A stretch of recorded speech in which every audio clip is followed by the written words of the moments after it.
Okay, so ready to dive into some pretty heavy stuff today. Relationships, or Yeah. well, actually, more like the aftermath. Yeah, yeah. It's like what happens after the relationship, all that messy stuff that no one really wants to talk about. Exactly. And we've got a huge pile of different perspectives to dig through. We're talking therapists, relationship coaches, even like spiritual healers and dating gurus. It's all from this document we found. They're calling it Therapy with Your Ex.pdf. Catchy, right? Yeah, very to the point. Mm. But honestly, there's some seriously insightful stuff in here. For sure. Yeah. And the goal today is, I think, for everyone listening, to kind of walk away with a clearer picture of their own past relationships. Yeah. Maybe spot some of those patterns, those things we do that, that maybe don't actually help us move on. Yeah. And hopefully, like, avoid some of those classic pitfalls, like the whole chasing after closure thing, or, trying to stay friends when it's probably not the best idea. Exactly. So let's jump right in, shall we? And I think a good place to start is with this whole concept of closure. I mean, it's like the holy grail of breakups, right? Right. Everyone's looking. Right. Like, if we can just have that one conversation, that one last thing, then everything will be okay. But what's interesting, looking through all these different experts' takes, is that a lot of them seem to think that closure from like an ex, it's kind of an illusion. Like, it's not something they can really give you. Right. And the therapists in here are like very clear about that. They're saying, you can't heal in the same environment where you got hurt. Like, it's basic logic, but we forget it all the time. It's true. Like, staying connected, rehashing things over and over, just keeps you stuck. Totally. And that's where the whole self-care perspective comes in. They're all about creating space, right? Like, you got to get some distance from the triggers. Otherwise, your system can't calm down enough to even start healing. Makes sense.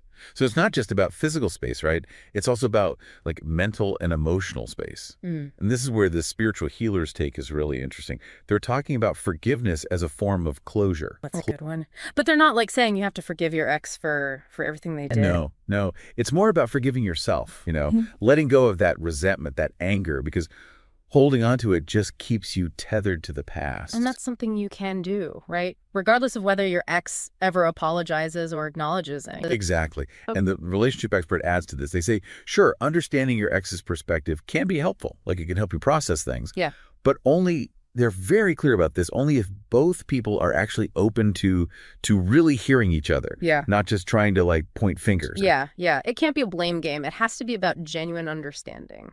Right. And ultimately, it comes back to you. Your healing, your growth, that's got to be the priority. So that whole picture we have, that perfect clean break conversation with our ex, maybe that's not the real closure. Maybe the real work is happening. Like, internally, it's an inside job. Okay. So we've talked about closure. Now let's talk about confusion. Those situations where you're just left feeling totally unsure about where you stand with someone. Oh, yeah. Talk about anxiety inducing. And the experts in here are like really clear about the damage mixed signals can do. The therapist straight up says it breeds anxiety. It just undermines your self-esteem because you're constantly second-guessing yourself, wondering what's real and what's not. And it's like a fundamental lack of respect for your needs, isn't it? Like, if someone can't be clear about their feelings and intentions, it keeps you in this constant state of limbo. And the dating coach, they take an even harder line.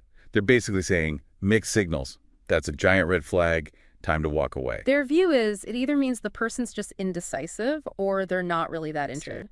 And why would you want to invest your time and energy in someone who can't even tell you what they want? Exactly. It's self-preservation almost. And this empowerment speaker we have here, they have this great quote. They say, if someone confuses you more than they comfort you, it's time to go. Love that. Yeah. So simple, but so powerful. It is. It's all about trusting your gut. When something feels off, it probably is. And this whole mixed signals thing, it often leads people into these these in-between spaces, what they call situationships. Oh, yeah. Situationships, the bane of modern day. Right. It's interesting how every single expert in here has something to say about them. They're not fans. Well, the therapist basically says a situationship is like a slow emotional breakdown. You're putting in all this effort, all this emotional energy, but there's no real commitment, no security. You're just constantly giving and giving, but you're getting nothing back. It's exhausting. Totally. Okay. And it can really mess with your self-worth, can it? Because you're basically accepting these crumbs of attention instead of demanding the whole.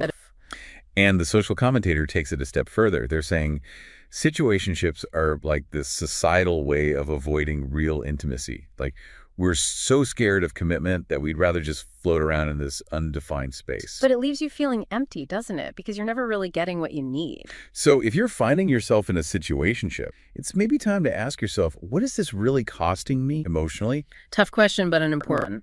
Okay, so this is something I've always wondered about. Like, why do we stay in relationships that we know deep down aren't good for us? The million-dollar question. And it seems like from what we're seeing here, it all comes down to this, this tangled mess of fear and hope. Yeah, the therapist talks a lot about the fear of abandonment. Like, we'd rather be with someone who hurts us than be alone. It's that whole better the devil you know kind of thing, right? Exactly. And then there's that little voice of hope, right? That maybe, just maybe, we can fix things. That if we try hard enough or understand them better, everything will magically work out. But that's often just wishful thinking, isn't it? Unfortunately, yeah. And then the relationship expert brings in the concept of attachment styles, specifically anxious attachment. Right, where you need that constant reassurance, that validation. It makes it so hard to let go, even when you know you should. And it all seems to tie back to self-worth, doesn't it? Like, if you don't believe you deserve better, you're more likely to put up with less than you deserve. 100%. You have to value yourself enough to walk away from what's hurting you. Otherwise, you'll just keep repeating the same patterns. So this leads to another big question. Can you actually be friends with an ex? It's a tricky one, isn't it? And there's no easy answer. The experts here seem to agree it really depends on the situation. The therapist talks a lot about boundaries. Like, if you can set clear boundaries and both people respect them, then maybe a friendship is possible. Yeah. But there's a big but. Right. If one person is still in love or secretly hoping to get back together, then it's probably just going to cause more pain. Totally. And this personal growth advocate, they have this interesting take. They say sometimes wanting to be friends with an ex is less about maturity and more about emotional dependency. Oh, interesting. Yeah. Like you're not fully letting go because you're scared of being alone or you're still holding on to that connection for some reason. And they argue that real self-respect means giving yourself space to heal and move on, which might mean cutting ties completely. At least for a while, right? To give yourself that clean. Okay, so friendships with exes. Proceed with extreme caution. And lots of self-awareness. Definitely. Okay. Let's talk about love, like real love. Versus the fantasy version we often have in our heads. Exactly. And the therapist here is really good at breaking this down. They say real love, like genuine, healthy love, it's built on connection, trust, respect. It's not just about that initial attraction or the perfect image we might project onto someone. Right. It's about accepting them, flaws and all, and seeing them for who they really are. Not who we want them to be. Exactly. And the dating expert adds to this, they're saying, that initial infatuation phase. It's all about fantasy. But true love, that's about seeing someone's imperfections and still choosing them. It's about knowing the good, the bad, and the ugly, and loving them anyway. And it's about being loved for your true self, too, not just some idealized version of you. So how do we know if we're actually happy in a relationship or if we're just settling? Settling, the relationship trap so many of us fall into. Right. And the experts here are pretty clear. Settling usually comes from a place of fear, not genuine happiness. The therapist specifically calls out the fear of being alone. Like having anyone is better than no one. Even if that anyone is totally wrong for you. Yeah, it's a dangerous game to play. And the personal development guru is all about self-love here. They're saying if you truly love and value yourself, settling becomes a non-option. Because you know you deserve better. And you're not willing to compromise your happiness for the sake of not being alone. It's a powerful message, isn't it? Your relationship with yourself sets the standard for every other relationship in your life. So true. So self-love, the essential foundation for pretty much everything. 100%. Okay, let's talk about something I think we've all encountered at some point. Yeah. Emotional unavailability. It's like this magnet for some people. It is. And it's often like a subconscious thing. We're drawn to it without even realizing why. The therapist says it often comes back to insecure attachment styles and unresolved childhood stuff. So if you grew up with emotional distance or neglect, that can make unavailable partners feel strangely familiar. It's like you're drawn to what you know, even if what you know is unhealthy. And the self-empowerment coach talks about that challenge, that chase, that can be so intoxicating. You want to be the one to break through their wall. But that rarely ends well, does it? No, it usually just leads to frustration and heartbreak because you're trying to change someone who might not even want to change. Okay. modern dating phenomenon alert. Ghosting. It's like the ultimate act of emotional avoidance, isn't it? It is, and it's so prevalent these days. The therapist talks about it as a fear of intimacy, a fear of vulnerability. Especially for people with avoidant attachment styles, it's just easier to disappear than to deal with those difficult emotions. And the cultural commentator has this really interesting take. They're basically saying ghosting is a symptom of our digital culture. Like it's become so easy to disconnect, to avoid those uncomfortable conversations. Because confrontation is hard, but ghosting, that just leaves the other person feeling totally lost and confused. Okay, here's the age-old question. Can love really change someone? I mean, we've all seen those rom-coms, right? Where the bad boy falls for the good girl and suddenly transforms into this perfect partner. But real life is a little more complicated than that. It is. And the therapist says, sure, love can motivate someone to work on themselves, to improve, but it doesn't change their core values, their fundamental personality. It might bring out those qualities, good or bad. Exactly. And this romantic realist we have here, they say love is both a catalyst for change and a magnifier of who someone already is. So yeah, love can inspire growth, but it's not going to magically turn someone into someone they're not. It's more about accepting them for who they are and seeing if that aligns with who you are and what you want. So true. Okay, let's decode a classic relationship phrase. I need space. Oh, that one can be loaded, can it? Full of unspoken meanings and anxieties. For sure. And the therapist says sometimes it's totally legitimate. Someone might genuinely need some alone time to recharge or process their emotions. Especially if they're feeling overwhelmed by the relationship. Right. But the cynical viewpoint is that it's sometimes just a way to avoid confrontation. Or to test your commitment, see how much you'll chase after them. It's all communication, isn't it? If someone says they need space, the important thing is to talk about it openly and honestly. Figure out what it means for them and what it means for the relationship. Okay, so how do you know when it's actually time to walk away from a relationship? Oof, that's a big one. But there are definitely some red flags to look out for. The therapist says if the relationship is consistently causing you emotional harm, that's a huge sign. If there's manipulation, abuse, neglect, and attempts to fix it haven't worked. That's a pretty clear indication that it's time to prioritize your own well-being. And they also talk about losing yourself in the relationship. If you no longer recognize who you are or what you want, that's a big warning. You got to hold on to your sense of self. And this personal development expert, they're all about growth. They're saying if the relationship is holding you back from your goals, your aspirations, or if you're just feeling emotionally stagnant, that's a sign that it's no longer serving you. Okay, so let's talk about some of those deeper patterns that can show up in our relationships, like the need to constantly prove yourself. Yeah, the people pleaser trap. So common, but so exhausting. And the therapist links this back to childhood. If you had critical caregivers or your love was conditional, you might grow up believing you're not good enough. And that can lead to this constant need for validation, this fear of rejection. So you overcompensate by trying to prove your worth all the time. It's a never-ending cycle, isn't it? It is. And it's usually rooted in a lack of self-love and a fear of not being accepted for who you truly are. Okay, trust issues. Another big one in relationships. Huge. And again, it often comes back to early attachment experiences. The therapist says inconsistent or emotionally unavailable caregivers can make it really hard to trust later in life. Because that early relationship, it sets the template for how you view connection and intimacy. And this romantic idealist, they add to this by saying that sometimes trust issues are a form of self-protection. If you've been hurt before, you might build up these walls to prevent yourself from getting hurt again. So it's like a defense mechanism almost. Yeah, but the problem is those walls can also prevent you from letting love in. Okay, this is a pattern I think a lot of people will relate to. Being drawn to emotionally unavailable partners. It's like a magnetic pull, isn't it? Even though we know it's not good for us. The therapist says it can be because of those unresolved childhood experiences. If you grew up with emotional distance, it can feel familiar, even comfortable. It's that whole I can fix them mentality too. If I just love them enough, they'll change. But that rarely works, does it? Nope. And this empowered survivor's perspective is really interesting. They talk about how for some people, chaos feels familiar. If your childhood was unstable or unpredictable, the ups and downs of an unavailable partner might feel weirdly normal. And there's the whole trauma bonding thing, where those intense highs and lows create this really powerful but unhealthy connection. Okay, flipping that around, what about those people who have trouble accepting love? When it's right there in front of them, they push it away. The therapist says that can also be traced back to childhood. If you didn't receive consistent love and affection, you might grow up believing you don't deserve it. And that can lead to a fear of vulnerability, Because putting yourself out there, opening yourself up to love, it feels too risky. The healing journey advocate talks about the fear of being too much or not enough.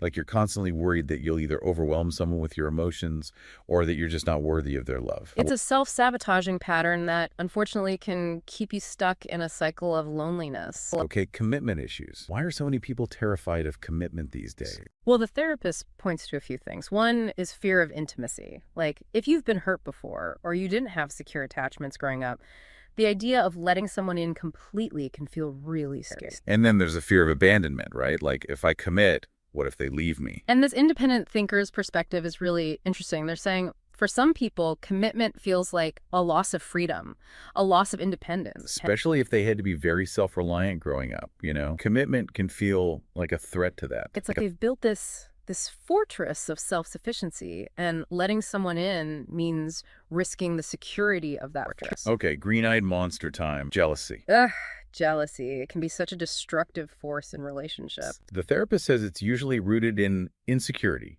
fear of abandonment. Low self-esteem plays a huge role too, because if you don't value yourself, it's easy to believe that your partner will find someone better. And possessiveness is often tied to that, isn't it? It's like this need to control your partner to make sure they don't leave you. The emotionally honest perspective on this is really interesting. They're saying possessiveness can also be a way of trying to regain a sense of power or control, especially if you felt powerless in your childhood. It's like a defense mechanism against feeling vulnerable or out of control. So when we're talking about jealousy and possessiveness, it's not really about the other person, is it? It's about our own internal insecurities. 100%. It's about the stuff we need to work on within ourselves. Okay, let's talk about the need for constant validation in relationships. Oh, yeah. That feeling of needing constant reassurance from your partner. Like you need them to tell you you're good enough, you're worthy of their love. It's exhausting, isn't it? Both for the person seeking the validation and the person giving it. Totally. And the therapist says this often comes from childhood neglect or emotional absence. Like, if your caregivers didn't give you that validation, you might grow up seeking it from everyone else. And that can lead to some really unhealthy dynamics in relationships because you're relying on your partner to fill a void that really needs to be filled from within. This personal growth advocate, they're all about self-love as the antidote to this. They're saying when you truly love yourself, you don't need that constant external validation because you already know your own worth. So it all comes back to that self-love thing, doesn't it? It really does. Okay, this is something a lot of people struggle with, letting go of toxic relationships. Yeah, it can be so hard to break free, even when you know it's the right thing to do. The therapist talks about unresolved attachment wounds. Like those early experiences create these patterns in our brains, and we're drawn to what feels familiar, even if it's toxic. And trauma bonding is a huge factor, too. It creates this intense, almost addictive connection that's really hard to break. And then there's the fear of being alone, right? Right. Which is something the empowerment coach talks about. Uh-huh. We'd rather be in a bad relationship than no relationship at all. It's like we're scared of that emptiness, of facing ourselves.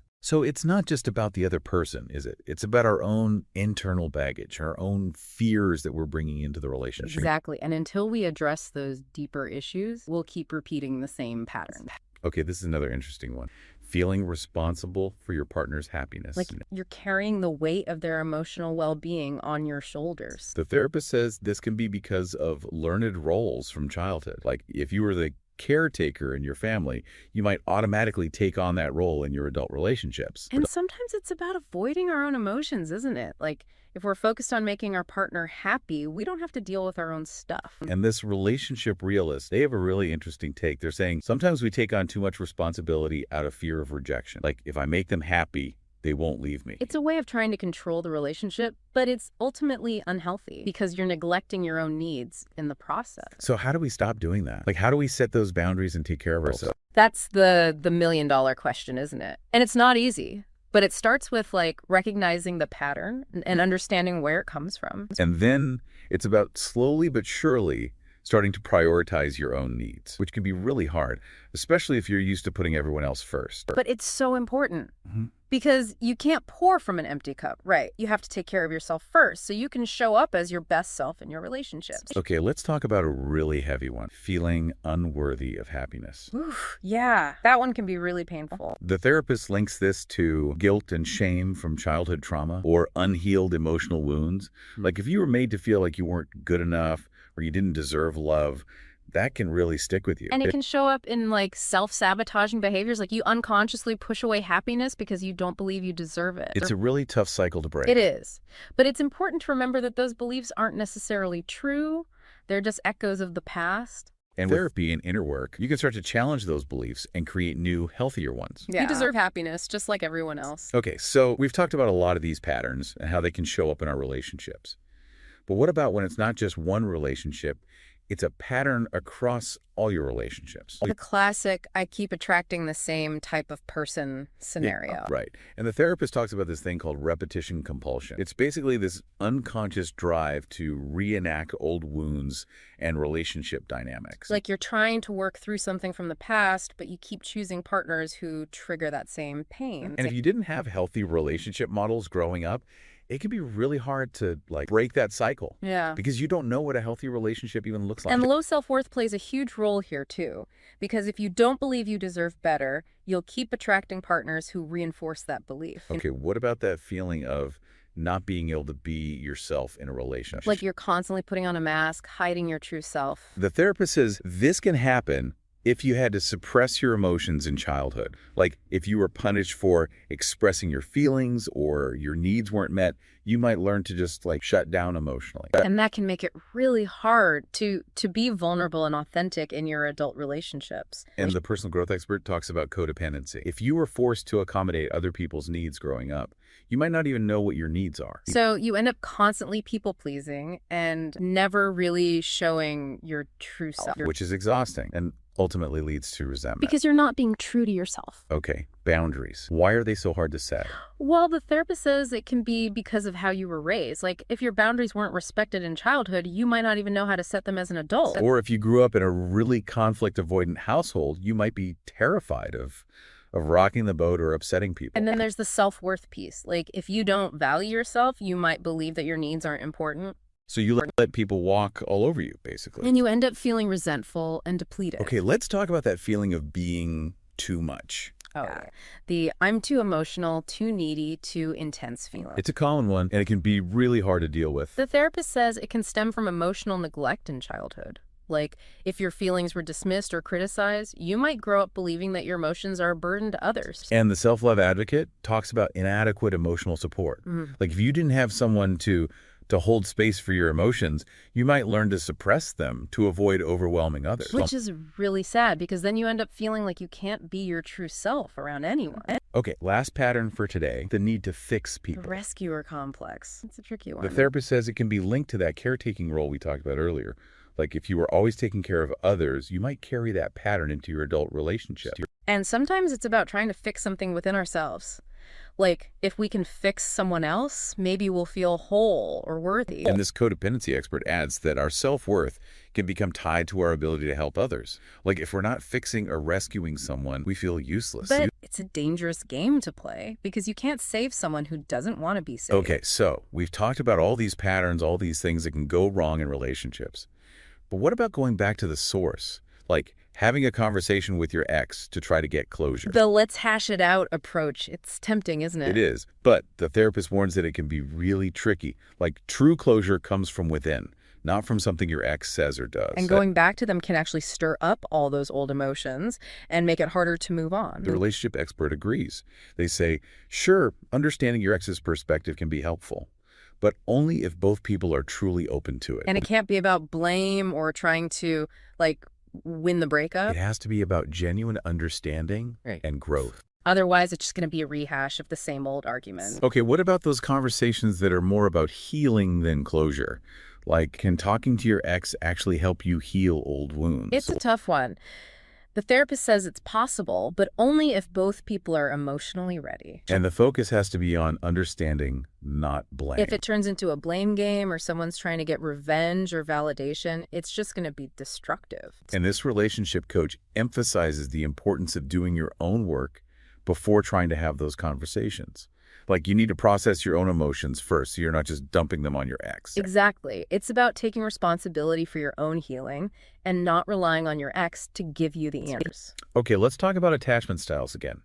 Specifically, how they can play out in post-breakup dynamics. Right. Because those anxious and avoiding tendencies, they don't just disappear after a relationship ends. therapist says people with anxious attachment styles often struggle with breakups because they crave that closeness, that reassurance. So they might be more likely to reach out to their ex or try to stay friends. Avoidant types. They might just like completely shut down and withdraw. And this self-growth expert has this really interesting point. They're saying, yeah, reconnecting with an ex can trigger all those old attachment patterns, but it can also be an opportunity for growth. Like if you understand your own attachment style and theirs, you can start to make more conscious choices about how you interact with them. Expert.